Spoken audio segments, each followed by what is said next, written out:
Is Business podcast focusing on topics of interest to CEOs and managers of middle market companies with your host, Robert J. Curtis. And welcome again to the Best Companies Radio Show. This is Robert J. Curtis, your host, and this is podcast episode number 10. We have a great show for you today.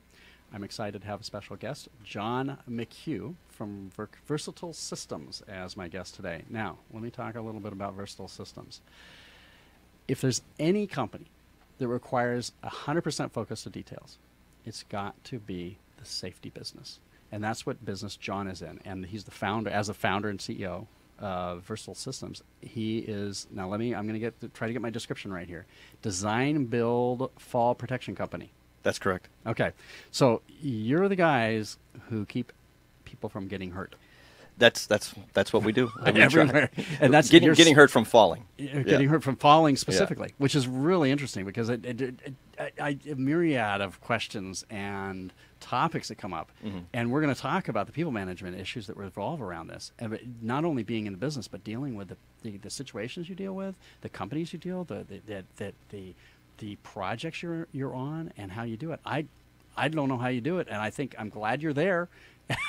I think everybody's glad you're there, and I'm glad you do what you do. So why don't we start out with that? Why don't you give us a little background about Versatile Systems, right? That's correct. And what you do and how you do it. So it started out about 10 years ago. I had two business partners that essentially they were in the business of selling safety products for keeping people safe at heights. But they didn't have the installation arm or the engineering arm. There's a lot of engineering involved and training. So we decided to come together. I had some construction background in running a construction company. We decided to create a company that was fully turnkey, able to provide engineering, installation, provide the product, provide training, provide follow-up inspections, and give them a full turnkey solution for finding ways to protect their employees at heights. Right. So that's the way the company kind of started in a really quick, long, story. And then since then, my wife Tara and I have bought their shares of the company. They're looking more towards retirement and heading into their more relaxing point of their life. And Tara and I are going to move forward on our own. So it's been about 2.5 years now since Tara and I have owned the company outright ourselves. Great. Okay, so now let's talk about what do you mean when you say we do fall protection and we do safety systems? Give me an idea of how it works. These are not temporary installations. These are permanent things, right? We do a little bit of temporary stuff. Okay. If we have a client that maybe they know there's an exposure, meaning that they have employees that are exposed to a fall hazard. OSHA has very clear guidelines on when that occurs. When I'm within 6 feet of a roof edge and I have work to do there, but let's say there's no guardrails and there's nothing that prevent me from falling off the roof. We'll come up with a compliant solution for them to have the ability to work at the edge of the roof without the risk of being killed, falling off the building. But then it goes into permanent installations that you do, right? Well, yeah. Let's talk about it. I mean, give me some examples. An example could be like we have clients, a lot of transit companies that we work with, where they have air conditioning units on the top of their buses, or they have the new propane systems. They have to do some work on top of the buses with the new propane system, so they're constantly having to be up on top of that bus. The bus is 12 to 13 feet in the air. They have to protect the employee from falling off of the top of that bus. Right. So it's just stuff like that where there's an employee that's put at a risk, and we're left with figuring out how can we keep them safe and compliant and able to do their job without handcuffing them as well. So part of our solution can't create another problem. And that's a lot of the challenge as well. Right, and it also has to, so it can't create, in other words, it can't get in the way of the job, it can't make things more dangerous because the safety equipment is burdensome or a problem, right? But then also, you're talking about installing things that are permanent and are going to last a long time, right? They're there, hopefully they're there for the life of the building that we've put them in, and that's our goal. That could be 30 years, 50 years, whatever. Yeah, sure. And at that point, you're off-site, but you've left your mark. Yes, that's what keeps us up at night, by the way. Yeah. And so you really have to think ahead, and you have to be really cautious and plan ahead and do the best you can, given the circumstances, anticipate as much as you can. It must be a tough job. It's really tough, and personally, I can't be there to see all these installations. I can't be there to see that every nut and bolt has been torqued down and tightened the way it's supposed to, and everything's been put in place correctly. I can't be there to see that later after we've left, let's say, a fall arrest system where it's going to stop a person from falling. I can't be there to see if a trained person's using it, if they're using it with the right equipment. So we leave. There's a lot left to the end user, and we're hoping, or we're relying on them, I should say, to do that stuff correctly. But getting it set up and getting it put in the best way possible requires you and your team of people. I think you're over 20 people now, and you're growing. That's correct. Rapidly, from what I understand. And so you're working with your team on those kind of issues, on how to get it done, how to get it installed, and how to set it up for the future, for the life of the project, whatever it might be, right? That's correct. Yeah. Okay, let's dig into that. I want to dig into that in a minute, because that presents special issues that our guests, and I in particular, are not familiar with, and I really want to find out and learn more about it. So let's take a quick break for a word from our sponsor. Our sponsor is Alpha Quantix. That's my company. We specialize in engagement culture, analytics, metrics, behaviorals, and all of those functions about building good teams and being good leaders and managing your people better. So we'll have a quick word from my company, and we'll be right back.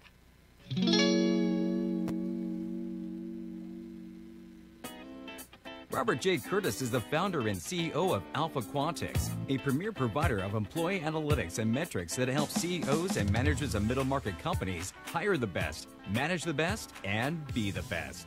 Robert is a keynote speaker, presenter, moderator, and panel member who regularly appears at conferences, business events, and association meetings nationwide. His presentations provide powerful information that gives CEOs and managers of middle market companies valuable insights to improve their hiring and engagement skills. If you'd like Robert to make a personal appearance, he can be contacted by visiting his show's website, bestcompanyshow.com, or by emailing Robert at info@bestcompanyshow.com. Imagine what it would feel like to lose everything. Your job, your home, your family, your dignity. This has happened to thousands of the men, women, veterans, and young adults we serve at Working Wardrobes. What do we do to help? We provide career development services, life skills workshops, job skills training. We provide the perfect interview outfit, and we get clients placed in jobs. Call Working Wardrobes, 714-210-2460. Donate, volunteer, invest, hire. Imagine buying a newspaper and discovering that the news you're reading is 6 months old. There isn't much that stays the same for 6 months, and the same thing goes for background checks. In a time when so much outdated information is being passed around, it's good to know that People G2 offers something different. At People G2, we provide today's intelligence, not yesterday's news. Our value-added approach offers you a fully FCRA-compliant solution that includes up-to-the-minute information. By combining industry-leading technology with old-school human investigation, People G2 is able to give you information that is accurate right now, delivered quickly through our online system, or integrated with your HR system. So ask yourself, are you comfortable working with old news, or are you ready for a different kind of background check company? Visit peopleg2.com or call 800-630-2880. That's 800-630-2880 or peopleg2.com. All right, back to Robert and his guest. And welcome back to the Best Company Show. I have with me today John McHugh from Versatile Systems, and they are a specialist and one of the leading companies, I guess, here, a fast-growing company in height fall safety installations in the Southern California area. And they do projects around, all around Southern California. And John has mentioned in the past things like dealing with everything from transportation installations to large projects. I think you've mentioned, can I mention some names like Sure, yeah. Staples Centers? Is that Yep, something you're yeah. involved with? And some of these other ones where you're doing, I mean, the Staples Center is a pretty tall building, right? What we do at like what we've done at the Staples Center, in working in conjunction with a few other rigging companies, is install lifelines. Basically, essentially a cable that goes along the top of their trusses, where rigging guys would go and hang banners or hang speaker arrays or lighting fixtures, and they would hang them off of the steel structure that is essentially on the ceiling above the basketball court. So things like that, and we have all kinds of stuff like that. And Okay, so good. So let's dig into that. As an owner and a manager of a business where you're involved with these safety issues, it's a very special business because you have to pay attention, I suppose, to details. But not only you have to pay attention to details, everybody in the organization has to, right? yeah. So can you give me an idea of what your crew looks like? I mean, who are the people that you're hiring? What do they do? And what are the issues that they face every day? It's really tricky because we're not only are we trying to provide a safety solution for our clients when we're putting in this equipment, but we have to go up there and put something in temporarily and keep our people safe while we're trying to put in the safety equipment that someone's going to use later down the road. So it creates a massive challenge for us to not only find someone that will put the equipment in to spec to the engineering documents that we have, but also do it safely. And because God forbid something happens, we're not going to be in business very long, and that's really been the biggest challenge. And not only just doing the job correctly, but doing the job safely, and not, we're putting people at risk on a daily basis. And yeah, if you think about it, okay, first off, if my understanding is correctly, your people are essentially classified like iron workers because they're up there with the iron workers, right? That's the class code that we use for our workers' comp, yes. Okay, and some of the things they're doing are essentially as dangerous or even more dangerous because they're the first guys up, right? Potentially, yeah. Yeah, for it depends sure. on the circumstance. But if you imagine the guy who has to put up the safety rigging is up in a situation where there isn't safety rigging there before they put it up. That's correct. Okay. Yeah. So to do that, so that's one of the challenges you deal with. A couple of the challenges: your own safety for your own workers, but also creating a safe environment and installing things correctly and doing a good job for the other people, the companies or the installations you're dealing with. How about other issues that you deal with? Just say from a management standpoint, you're hiring people that are going to be doing these kind of functions. They have to know and understand that that's what they're doing, right? It's the nature of the company. It's the nature of their job. Do you have ongoing training on work training or things that you do to help them understand how to do it better? Yes, absolutely. There's a lot of training that goes into place. We have them go through extensive fall protection training, extensive training on the products that we install. But that's kind of the main thing when we're hiring people is, and my wife Tara kind of came up with 3 questions we have to ask when we're hiring people. The first one is, can they do the job? Can they do the job long term? But most importantly, do they fit our company culture? And the reason that's so important is, will they be able to grasp what we're trying to achieve as a company? Will they be, not just are they fun to hang out with or are they good people? It's more of, will they take what we're trying to do seriously? Will they apply the care that we all have? Not just for finishing the day off and going home, but doing the job. Understanding that someone's life is on the line after they leave. Right. That we're installing things that are meant to keep people alive, and actually taking that to heart and putting their heart and soul into that. And we've been so fortunate that we've been able to, using those 3 questions in really hiring for company culture over maybe, we've had great rigging guys who know everything, and but don't necessarily fit the culture. They want to do their quick little job and run home at the end of the day and don't really care, what happens afterwards. And those guys, they have all the skill in the world, but they're not a good fit for us. Let's dig into that a little bit more. What I'd like to do is find out because you're talking about culture, company culture, and I want to dig into that. But before we get there, how about the issue of knowing up front about the people that you're interviewing, and also when you start working with them in the first, say, 90 days, when they're in their initial training period or whatever it might be. How do you what are the criteria? What are the issues that you're looking at that distinguish the people who are going to do well versus the people who aren't? Are there things that you look for? Yeah, I think there's some really telling signs. You can kind of hear. We ask a lot of a lot of questions like, what do you see for your future? When I use one of our favorite employees, Jessica, for example. She's kind of runs the office for us. When she came in, we had some issues with our phones during that time, and during the interview, she's like, well, what's wrong with the phones? How can I help with the phones? There was just a little bit something in her that was different than the rest. Like, what can I do to help? She didn't even work there yet. So you're looking for contributors, maybe? Contributors, someone who maybe, like I said, it's just someone that's not just looking for a paycheck. It's someone that wants to grow with us. Not just grow with us financially, grow with us as human beings. And grow with us as a family. And you can see those signs really fast. And are they smart enough? Like, can they do the job?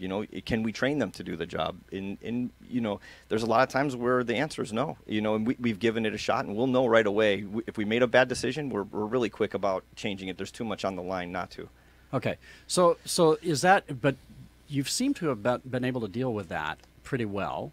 But is it still an issue? Is it always something that you need to deal with? It's always an issue. I mean, we have to monitor each other, and we have employees that we know are phenomenal human beings, and we all kind of get into a rut sometimes, and we bring them and we call them to the carpet, so to speak, and not just about their work performance, but about the care that they're putting into their work, and we want you back. We want you to come back to where you were, and sometimes those conversations have to happen. That's an interesting thought. And so one question I have for you, actually it's not really a question. I assume that you have people going through and double checking the work that's been done, right? So so you have the installers, you have the foreman or whoever that come around and are looking at it, quality construction inspector, control, whatever.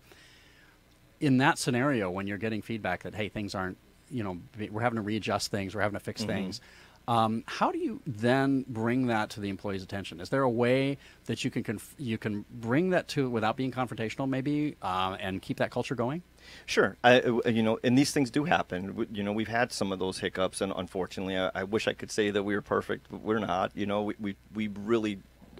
We try. I mean, we give it everything we have. So when things do happen, typically there's a conversation that's had with whoever is responsible. And honestly, I take full responsibility for all of those things. That buck stops here, and maybe I should have done more as the owner and the leader of the organization.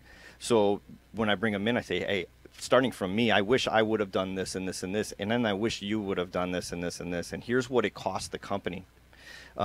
We love you as a person. We're not telling you this is the end of our relationship, but we can't let this happen again. And here's why.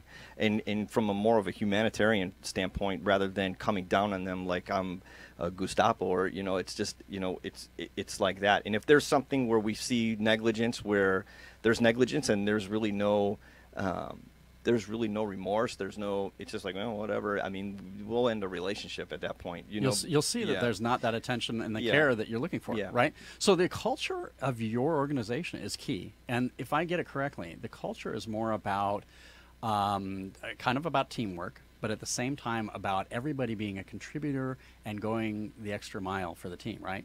For sure. Okay. Yeah. And that's interesting. Now, every company that I've come across has, and sometimes it's hard to dig in and figure this out with some companies, but every company I've come across has at least one or two or three unique things that they do that other people aren't doing. And I love to bring those out if I can in the guests. And what I'm wondering is if you have, and can clue me into, things that you do to kind of foster that culture, to reward safety, to reward the conscientious and contribution to the organization. Do you have anything like that? Sure. One thing that we do, our insurance company, our workers' comp insurance company, we're extremely happy with. I don't know if I should mention their name or not. You can mention it if you want. You don't need to. Okay. So what they do is if the company is able to go for their their calendar year or their fiscal year, they're able to show no losses. We have no claims. They will actually give us back a big chunk of money. And usually it's a substantial amount. We're paying, like I said, we pay iron worker cost codes, which are typically, it could be $40 to $50 per $100 that we pay our employees. So there's a lot of money that's out there. So when you have a great year with very few or no claims, they'll actually write us back a check for like I said, a substantial amount of money. We take that check and we can't legally call it a safety bonus because we're not out to try to entice our client or our employees not to file claims. We're out to try to promote safety and try to give and reward them for actually going the extra mile, not just to be safe themselves, but also to keep an eye on their neighbor, keep an eye on the guy they're working with, and make sure he's being safe too, because it could cost them a little bit of money if he's not. And it works out really well. We give the majority of that money back to our employees. It usually works out to for the employees that have been with us for the full year. It works out to about a little over a week's worth of their salary. So it's for them. It's a great little bump. We usually do it right at Christmas time. That's when the bonus comes back to us, and we divvy all that cash back out to them to our people, and it's very well received. They understand that where that money comes from and why. And we've been, knock on wood, we've been very, very fortunate to run a very safe company. And it's not that we're not making claims because we're hiding them. They're running very safe. We patrol each other, making sure each other are, we're wearing safety glasses. We're wearing the fall protection correctly. We're keeping up after each other. And it's an awesome thing. That's neat. I love that. And I love the fact that you're actually involving them in the actual the tangible reward for that. It's not just kind of this safety first vague concept or a sign on the wall that says, number of days without an injury kind of thing. That as much as that might seem or appear to be something useful, the real reward is when an employee comes back and says, hey, I got a bigger bonus because the company was able to be really safe, and I got a piece of that. Sure. Which is great. And people, I think, appreciate that. They really understand that it's an actual reward for them versus just kind of a tangible, intangible concept, right? Yeah. The safety first concept, and we kind of talked about this a little bit earlier, and going through all these safety paperwork and doing all these things that you do just with a numbness about you. Safety is a responsibility of the individual. It's not my responsibility for you to behave safely. It's my responsibility to give you the resources so you can behave safely. I'm not there with you. I'm not going to be there watching you climb a ladder and go up there. I'm in the office. They're out there. They're responsible for themselves. They have to be the ones that understand that, their life is far more important than anything that we are doing. And I have relayed that to them over and over and over again, that there is not one single thing that we do as a company that's more important than your safety. So in that regard, safety is the most important thing to me, but it's not safety first. They need to understand that they need to apply.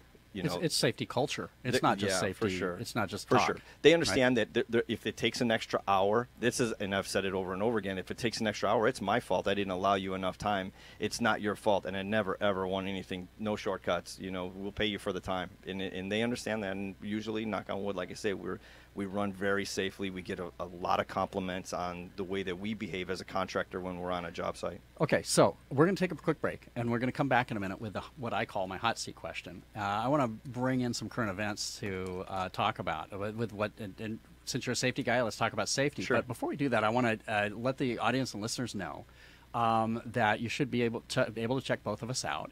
Find out how to reach us. And so, first off, the way to reach Best Company Show is at bestcompanyshow.com. We have information about upcoming speakers, speaking engagements, upcoming shows. We have rebroadcasts of the podcast episodes, as well as the video on YouTubes. And you can also reach me personally, Robert Curtis, through LinkedIn is probably the best way. Robert J. Curtis at LinkedIn. I'd be glad to start a conversation with you. Be glad to see where it can lead. We're always looking for new guests and interesting topics to talk about, and we're also looking for your feedback. As far as John here, John, how can people reach out to you? So you can find us on our website. We're www.versatileFallProtection.com, or you can use the shorter version, just verfallpro.com. We're local, 818-565-5551 is our number. Awesome, great. So let's take a quick break, and then we'll come back, and I'm going to throw a hot seat question at you. Right. I hope you can handle it. I hope I can. Okay, great. Right.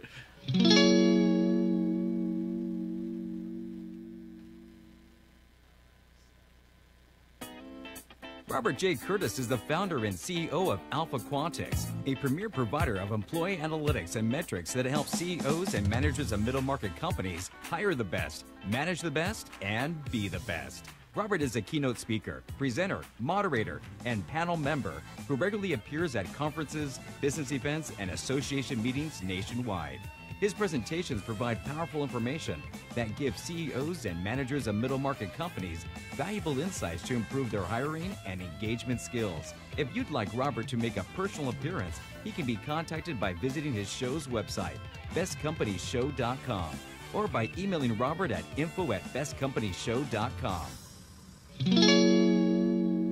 And welcome back to thebestcompanyshow.com. I'm your host, Robert J. Curtis, and we're here with John McHugh of Versatile Systems, safety contractor, safety installations company, and we're going to throw the hot seat question at you. All okay, right. so here's what's been in the news lately, and it's hard not to see these things come up because they do get a lot of media attention when they happen. And they're tough topics to talk about sometimes, right? So I'm going to throw these at you. There's a couple of companies in particular, tech leaders, billion-dollar companies, that attract a lot of media and a lot of attention because they are stellar performers. They are top-notch.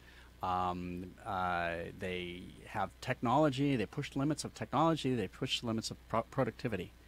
And unfortunately, sometimes they reach their limits, and they're testing the limits maybe. Those two companies I'm thinking of right now ended up on the Dirty Dozen list for the National Council for Occupational Safety and Health just recently in this last year, and as considered not the safest places to work in the country, and that's Amazon and Tesla.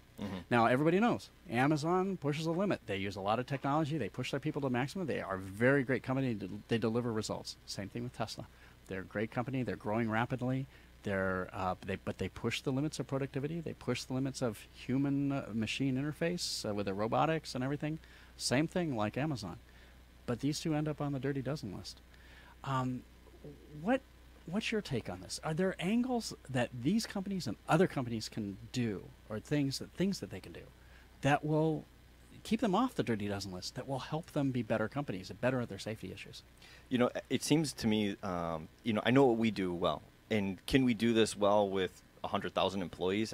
I don't know, but I don't understand why we couldn't. You know, I don't understand why company culture, why a safety culture can't be adopted by larger organizations where I think the profit, turning these profits and forcing people, to just go too far. Where safety is definitely not, I won't say safety first, safety is definitely not the most important thing.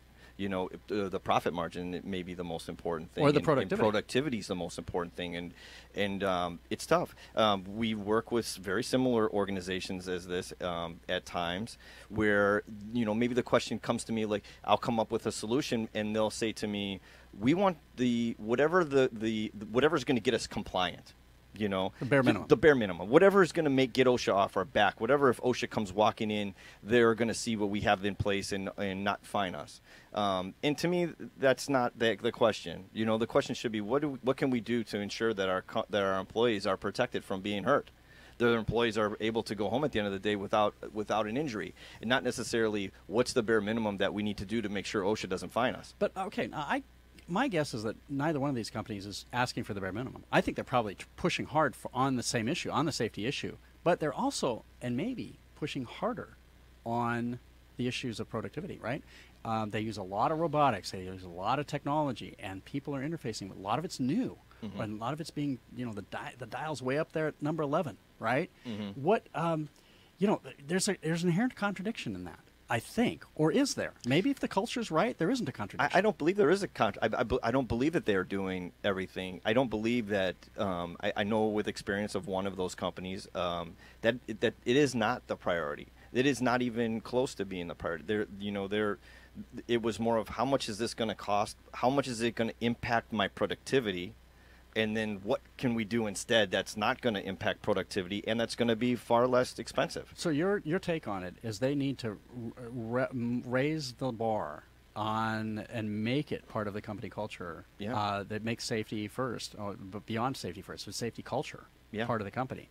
And are there specific things that you can recommend that they would do? For example, You know, I think the thought and what comes to my mind is you know, we all like to say as owners of a company that our employees are our biggest asset. You know, we've all heard that, and they're not an asset. You know, we're not assets of a company. I don't own you. You're not a truck. I don't have your title in my briefcase. You know, we're all at a common goal. We're all human beings that we're trying to achieve a common goal of just happiness, you know, and to make them happy employees to where they're happy to come and produce for you and be safe and know you care about them, and they'll give 100% then. You know, I think they'll understand that, hey, this guy cares about me, these people, this organization cares about me, they want me to go home, have a beautiful family, have a house, and, you know, have a nice life and be happy while I'm working. So maybe it's a question of finding a better balance. Yeah, I think so, for Okay. sure. That's great advice. It's awesome Yeah. advice, and it's well thought out from a guy who focuses on safety for his whole life and his whole career at this point. And it's wonderful to hear.